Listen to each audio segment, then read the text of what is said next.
Pwede po ba kitang maging escort?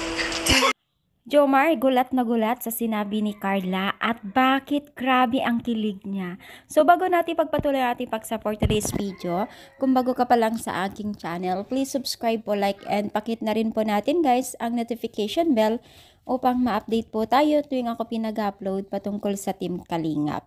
So guys, natuwa at sobrang kilig na hilig itong si Kalingap Jomar nang sabihin po ni Carla na siya, kung pwede ay siya yung magiging escort niya sa darating na kanyang 18th birthday.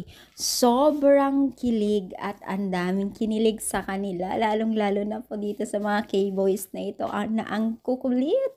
Siyempre, kasama na dito yung mga taga-supporters nila, grabe. Sobrang dami ng excited dito sa birthday ni Carla. Kasi alam naman natin, pag mga birthday ng mga beneficiaries na sikat, lalong-lalo na kung meron mga love team, ang daming nag-aabang talaga ng mga netizens, lalong-lalo na po dito taga-supporters ng Team Kalingap.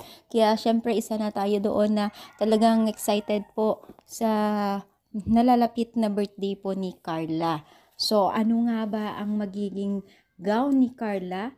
Alam ko na magiging sexy at maging maganda itong si Carla sa araw ng kanyang 18th birthday. At syempre pinangako nila Kalingap Rab yan na medyo talagang magkakaroon ng medyo bonggang-bonggang birthday celebrant ni Carla. At alam naman natin na kung ano ang sinabi nila Kalingap Rab ay tutuparin nila sa abot ng kanilang makakaya. At syempre hindi yan papayag yung mga netizens, lalong-lalo na po yung mga sponsor ng Team Kalingap na laging nandyan, no? Talagang 100% bongga ito. Marami nag-aabang. At syempre, may mga request din po na mga netizens na sana daw ay mag-live si Kalingap Rab during 18th birthday ni Carla. Syempre, set up yan talaga ni Kalingap Rab. Marami pong pasabog na magaganap sa birthday ni Carla. At syempre, umaasa ang mga karamihan na maibigay yung lahat ng details or video po sa kabuo ang video. At syempre kasama dyan yung mga iba pang beneficiaries ng Team Kalingap.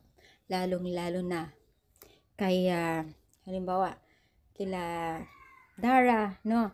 Kasi si Dara isa din po yan. So ano yung masasabi? Kayo rin po ba excited sa darating na birthday ni Carla? I-comment down na po dito sa baba at palike po ang ating video. Thank you so much for watching guys, and God bless po.